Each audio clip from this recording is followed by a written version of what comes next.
Muito bem, estamos de volta com o programa de carrinho e vamos agora para a entrevista da semana. Uma carreira com todas as etapas possíveis. Início em uma instituição gigante, vivendo o dia a dia dela. Depois, o ingresso no rádio, a experiência como repórter, até chegarmos ao narrador e coordenador de esportes.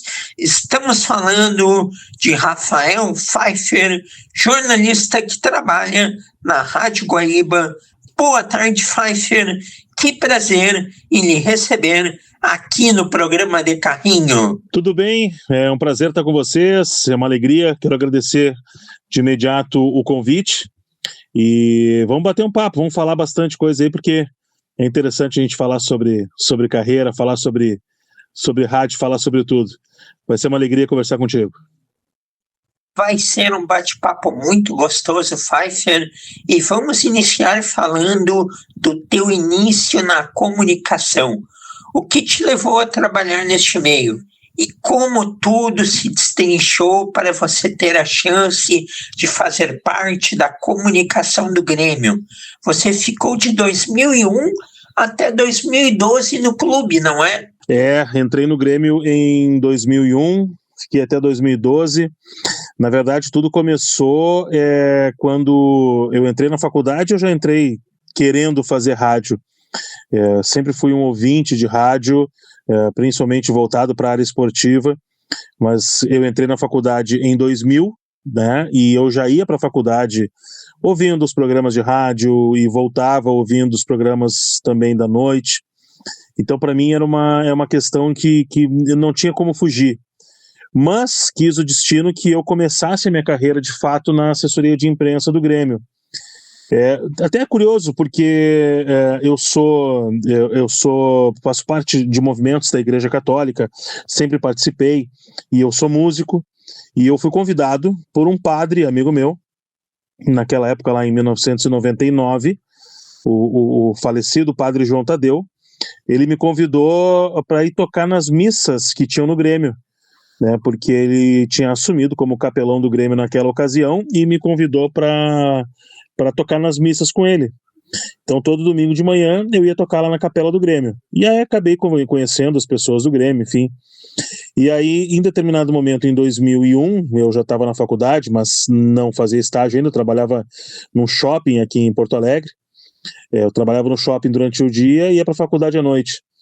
E ali eu recebi uma vez uma chamada do padre João me dizendo que o presidente do Grêmio na época, o presidente Guerreiro, tinha falado com ele, queria o meu contato, porque tinha aberto uma vaga de estágio para assessoria de imprensa, e aí ali começou. Então foi um mês, talvez um mês depois da conquista do Grêmio na Copa do Brasil de 2001, eu estava iniciando a minha trajetória lá no Grêmio, né? Então, assim, a gente lá fez muita coisa, né? Em mais de 10 anos, passou de 10 anos o meu período dentro do Grêmio. Então eu trabalhei a boa parte na assessoria, tive um tempo participando da ouvidoria do Grêmio, e para mim ela foi muito importante porque eu conheci muita gente ligada à política do clube, conheci muita gente da política do clube, então foi um período bastante legal também. Depois, quando eu retornei para a assessoria, nós criamos a Grêmio Rádio, a Grêmio TV, e a partir disso eu comecei a viajar o Brasil inteiro acompanhando o Grêmio, até que acabei saindo. A minha saída ela não foi muito legal, não. Teve uma questão política envolvida, muitas mudanças políticas aconteceram na época, e acabou não sendo legal a minha saída, mas tenho certeza ali que naquela época eu saí de cabeça erguida, com um sentimento de trabalho cumprido, né? Mas também naquela ocasião, já com 2 filhos ali, foi um pouco assustador naquele momento, mas graças a Deus isso tudo serviu como aprendizado, né, para o que a gente está fazendo aí até hoje. É uma pena que essas questões políticas, tempo vai, tempo vem, acabam prevalecendo, principalmente em órgãos públicos ou instituições que são eletivas, como é o caso dos clubes de futebol, porque daí tem uma corrente política aqui, uma corrente política ali, e muitas vezes elas não se conversam, e em uma troca ocorrem mudanças e injustiças. mas também é muito bom e muito gratificante ver o outro lado, como uma boa rede de contatos no sentido de ações legais, amizades, ver a capacidade de outra pessoa que está perto, pode levar a grandes oportunidades, como foi o seu caso no ingresso ao Grêmio. A igreja e a profissão de músico, ou as funções de músico que você desempenhava, levaram a poder aí começar a trilhar esta grande caminhada no jornalismo. E Pfeiffer, em 2012, você vai para o rádio e inicia na Rádio Grenal. Quais as grandes diferenças no jeito de comunicar, saindo de uma instituição, mesmo que seja comentar sobre ela ou trabalhar no meio dela, que era o caso do Grêmio, e ir para uma rádio, que embora não exista torcida, é mais abrangente. Eu fiquei ali quase 6 meses, né, fora do mercado, procurando um trabalho, até que eu recebi o convite do Thiago Suman para ir trabalhar na Rádio Grenal, que estava começando, né? A Rádio Grenal ali naquele momento, ela tinha nem um mês ali de existência. Ela existia como Rádio Jornal Sul, mas como Rádio Grenal ela estava ali fazia um mês. E foi muito legal, porque a linguagem do rádio eu já tinha por ter feito aquele trabalho da Grêmio Rádio. O meu principal desafio naquele momento foi deixar de ser um comunicador gremista para me tornar um comunicador, né? Um comunicador que ia acompanhar Grêmio e Inter, e isso aconteceu, né? E até o grande problema que eu tive no meu início é que na Grêmio Rádio nós tínhamos uma situação de que quando o Grêmio não vencia um jogo, a gente não fazia perguntas para o técnico e para os dirigentes, primeiro, porque nós éramos veículo oficial do clube, então nós não tínhamos como criticar. E segundo, porque se eu chegasse numa situação de um jogo que não foi com vitória e fizesse uma pergunta que saísse, né, que não fosse de acordo com a realidade, pegaria muito mal junto com os colegas jornalistas que estariam acompanhando a coletiva. Então, para mim, o principal e maior desafio de início foi, além de ter que me inteirar muito das coisas do Inter, que eu não tinha conhecimento tanto na época, foi aprender a ser um pouco mais crítico. Confesso que eu demorei. Então eu ia para um jogo, fosse do Grêmio, fosse do Inter, e eu tinha que participar de uma coletiva, eu tinha um pouco de dificuldade para fazer uma crítica um pouco mais forte. Mas isso eu fui aprendendo, claro, se a gente vai ganhando cancha, vai ganhando tempo, vai ganhando espaço para fazer isso. Mas foi uma transição, ela se tornou um pouco mais simples em função do período que a gente fez a Grêmio Rádio, porque nós estreamos a Grêmio Rádio em 2008, e eu toquei direto com a Grêmio Rádio até 2012. Então, assim, foi um período que deu para aprender bastante de rádio. Nesse período eu tive contato e fiz muitos amigos, né, dos veículos de comunicação, principalmente do rádio. Então, a partir daquele momento ali, foi uma transição prazerosa, vamos dizer assim. Foi prazeroso, né, e um aprendizado muito grande, com certeza. Mas foi para mim também um desafio, porque era uma rádio que estava começando, né, eu tinha uma pequena experiência ali naquele momento, mas era uma rádio que estava começando, e eu acho que eu dei a minha contribuição legal ali para o pessoal da Rádio Grenal. Isso é interessante, Pfeiffer, que até eu não comentei na resposta anterior que você deu. Você é um dos idealizadores e de quem colocou em prática um super canhão, que é hoje a Grêmio Rádio, que por meio do YouTube, da Grêmio TV, acaba aí com milhares e milhares de espectadores nas jornadas esportivas. É um início que hoje as instituições têm, mas que pessoas precisaram dar esse caminho, precisaram quebrar essa fronteira. E eu tenho a noção de como deve ter sido difícil no início, que não existiam os canais independentes, e já vamos falar sobre eles, mas como deve ter sido difícil neste início conseguir disputar espaço com veículos tão gigantes, tão tradicionais como Rádio Gaúcha, Rádio Guaíba, Rádio Bandeirantes, a Grenal, que era a Rádio Pampa na época.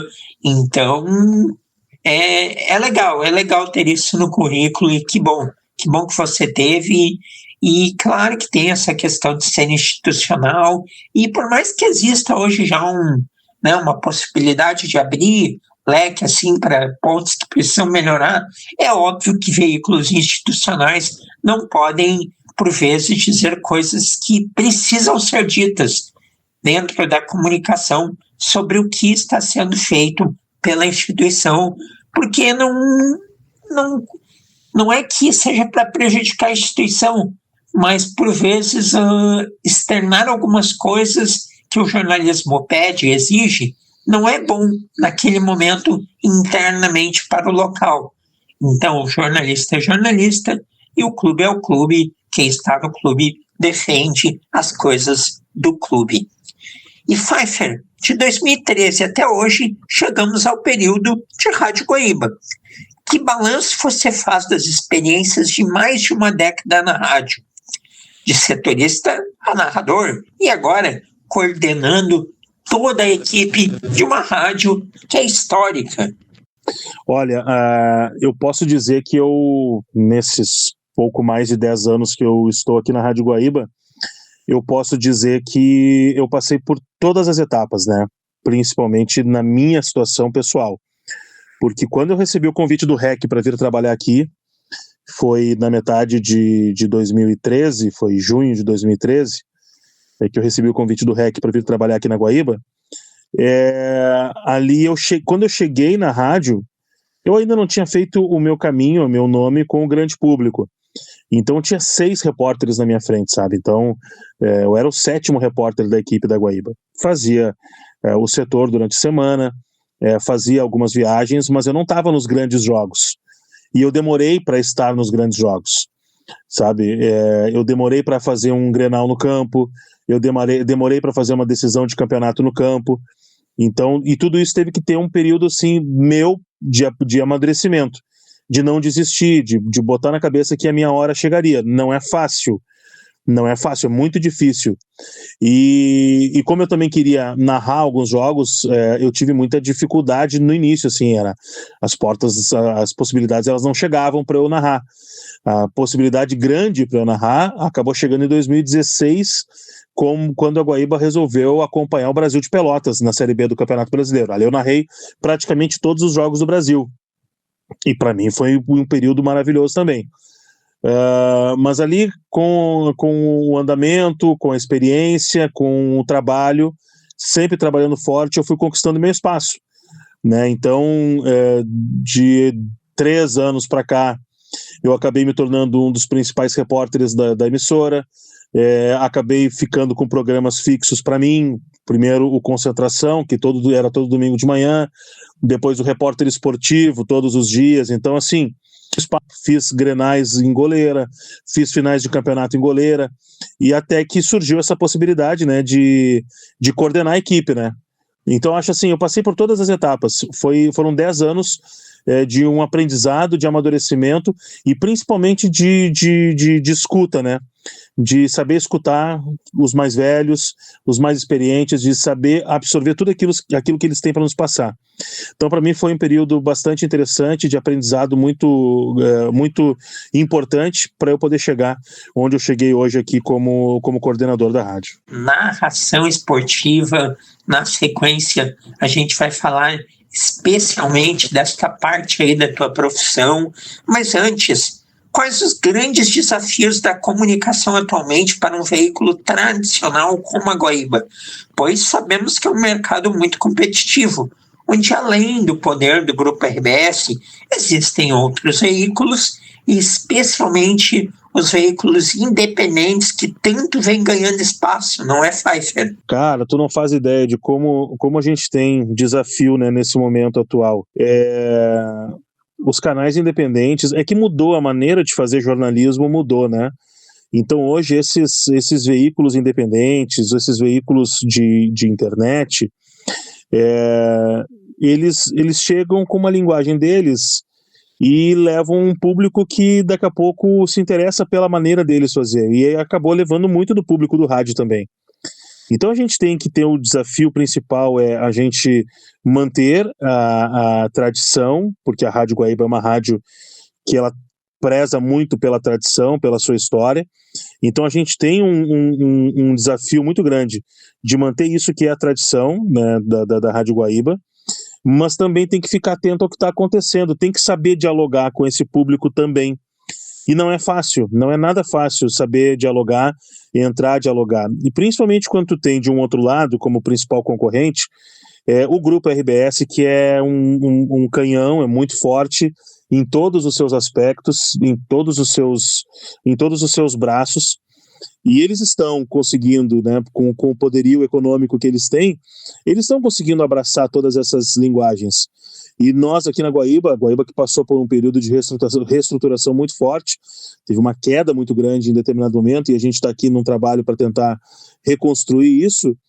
A gente tem que tentar, da maneira que a gente tem que tentar minimizar os efeitos desse poderio que tem a nossa principal concorrente, né, dentro das nossas limitações. Quando eu falo limitações, eu falo operacionais, técnicas, eu falo financeiras, econômicas. Então, assim, não é algo, é um desafio muito grande. E não é algo que a gente se preocupe em ter que fazer de uma hora para outra. A gente tem noção, né, de que o trabalho está sendo feito, de que o trabalho ele precisa de uma constância, que ele precisa ter uma sequência, e que não vai ser da noite para o dia que a gente vai conseguir dar o salto que vai recolocar a Guaíba no patamar de chegar, né, no mesmo padrão que está hoje o Grupo RBS. Não é fácil, é muito difícil, mas a gente tem uma equipe hoje que está trabalhando muito forte em todos os aspectos, desde o pessoal que vai para o ar até o pessoal administrativo. Todo mundo está trabalhando muito forte para que a gente consiga fazer a Guaíba voltar para o seu tamanho.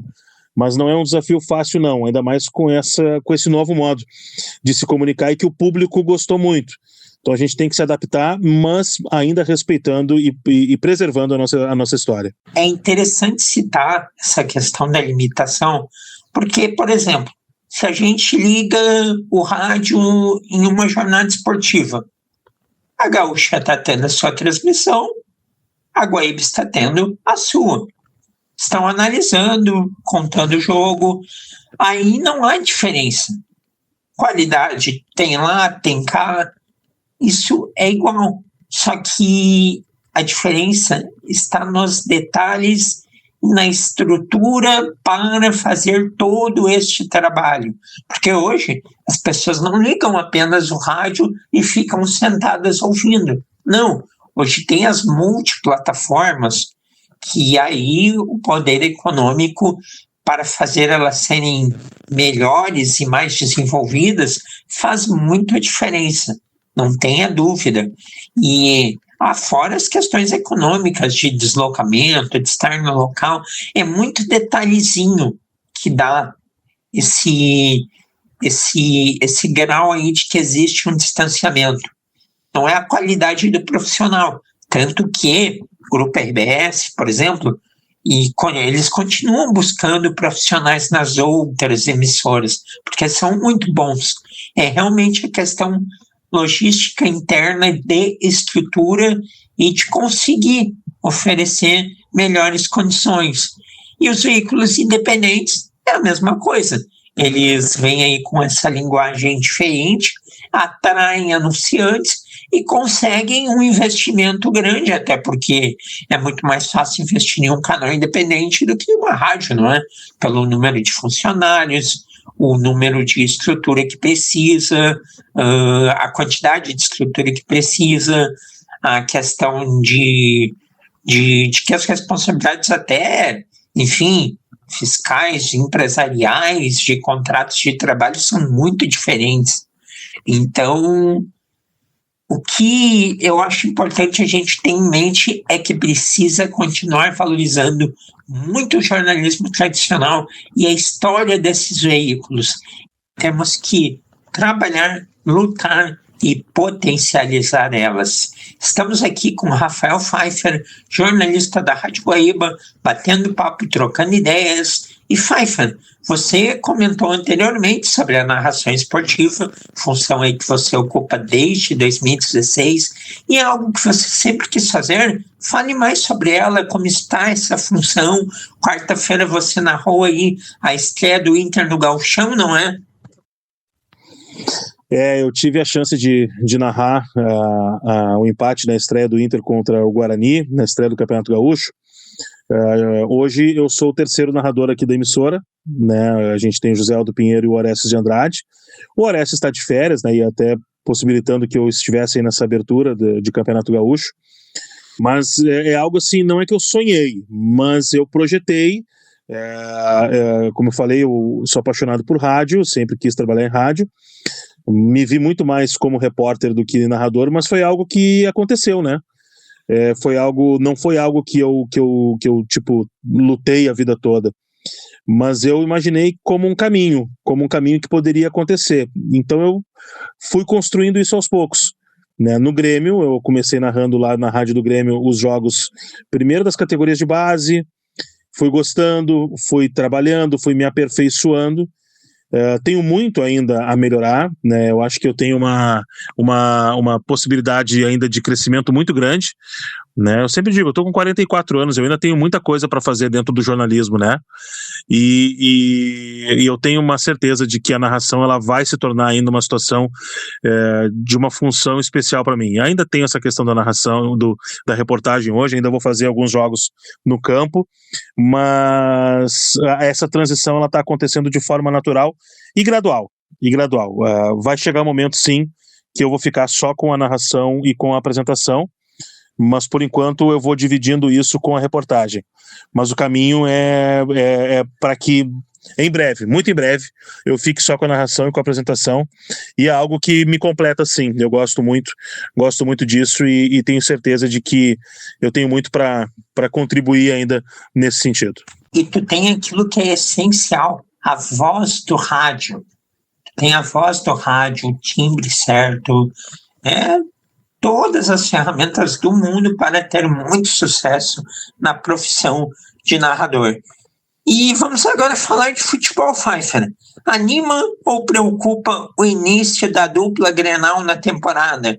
Olhando os dois times e os concorrentes pelo Brasil, o que dá para esperar? Cara, eu acho que é muito cedo para a gente ainda fazer algum tipo de análise, né, sobre o ano da dupla Grenal, mas eu não tenho maiores expectativas não, sinceramente, né, porque a gente está acompanhando aí as contratações, as movimentações de mercado e tal. Então, assim, expectativa eu não estou criando muito, e até porque, por esse aspecto aí, né, dos concorrentes pelo Brasil, tem muitos times que estão com muito dinheiro, e as movimentações, elas estão muito fortes, né, então pega o Palmeiras, o próprio Botafogo, que querendo ou não, agora ainda não venceu no Campeonato Carioca, mas ainda nem estreou no ano, e por mais que esteja perdendo jogadores, vai contratando também. Então o Flamengo sempre tem o poderio, e esse ano com uma diretoria que é um pouco mais pé no chão do que a diretoria passada. Acho que em termos de questões nacionais, eu acho bem difícil nós termos a dupla Grenal brigando por algo significativo. Mas assim, não tenho como analisar agora vendo sob a perspectiva de cada um. Se a gente for analisar os primeiros jogos aí, o Inter no primeiro jogo contra o México, o Inter não foi bem. No jogo contra o Guarani foi um pouco melhor, mas apresentou muitos defeitos e defeitos que já vinham do ano passado, né, principalmente o sistema defensivo. E o Grêmio, sinceramente, no primeira amostra, né, que foi esse jogo contra o Brasil, o Grêmio não mudou nada com relação ao time do Renato, né? E a expectativa é essa, que melhore, mas não conseguiu mostrar isso no primeiro jogo. Mas a gente tem que levar em consideração que era estreia, e agora é aguardar, né? Aguardar o que vai acontecer nas próximas rodadas. Perspectiva em termos nacionais eu não tenho muita não. Pois é, Pfeiffer. Essa falta de maior perspectiva para a Grêmio Internacional tem como motivos, além das questões internas de cada um, a concorrência.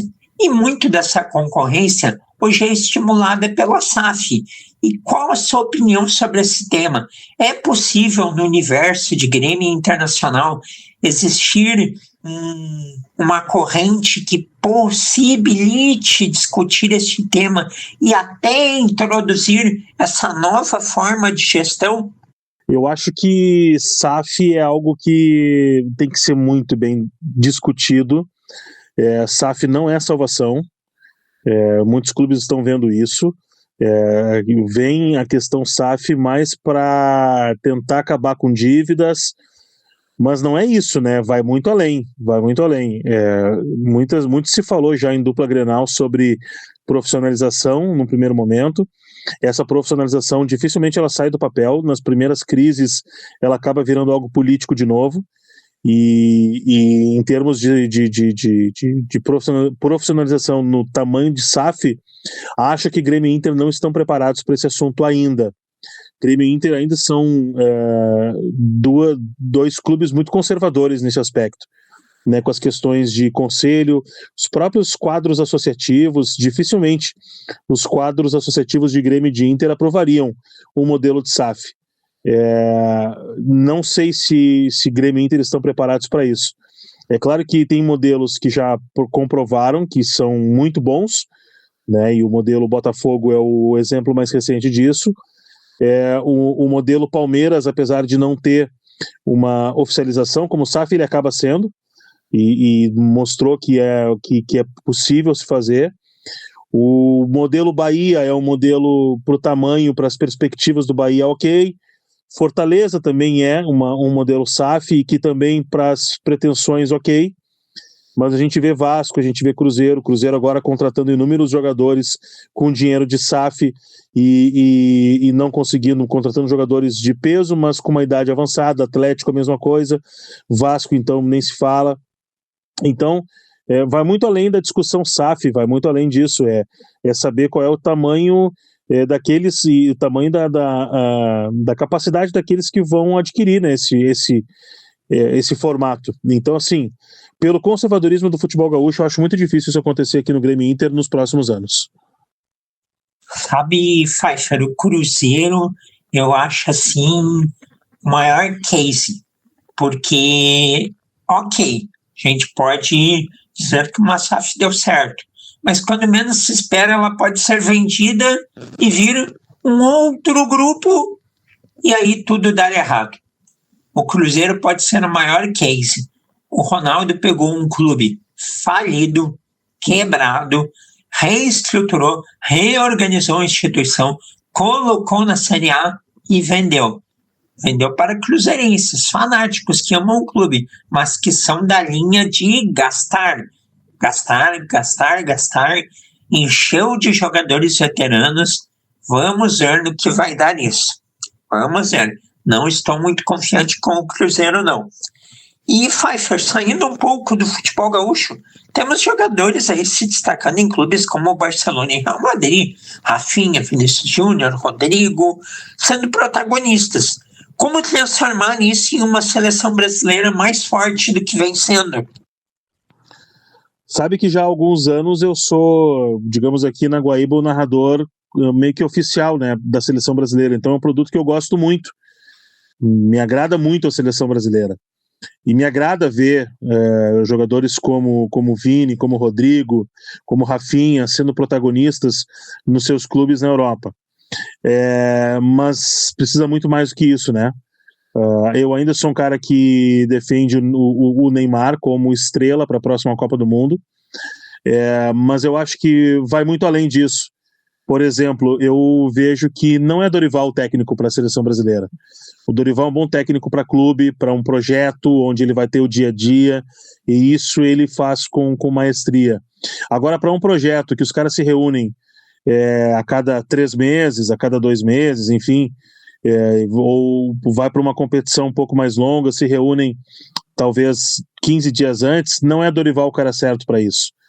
E na verdade são poucos os nomes que eu vejo como ideais para esse tipo de trabalho no mercado brasileiro. Sendo bem sincero, acho que o Renato é um cara que seria para isso. Porque quando chega nesse tipo de jogador, nesse tipo de nível de jogador, onde eles todos são protagonistas, tu tem que ser muito mais gestor do que treinador. E a tua função principal é não atrapalhar. E eu acho que, nesse sentido, eu não vejo hoje o Dorival como o cara certo para isso. Já vi lá tempo atrás um cara assim que não teve oportunidade, que eu achei que deveria receber, era o Paulo Autuori. Hoje, claro, não é mais o cara para isso. Mas não me agrada a ideia de um técnico estrangeiro. Não me agrada nem Guardiola, nem Ancelotti. E olha, se fosse para ser um técnico estrangeiro, que fosse, por exemplo, o Abel Ferreira, porque esse sim é um grande gestor de grupo e saberia trabalhar com as dificuldades, conhecendo já a realidade brasileira pelo tempo que ele está aqui no Brasil. O único estrangeiro que eu acho que seria interessante seria o Abel Ferreira, mas além dele, não vejo um outro. Então acho que vai além, tem que vir um pouco mais de cima a situação para que a seleção brasileira seja mais forte.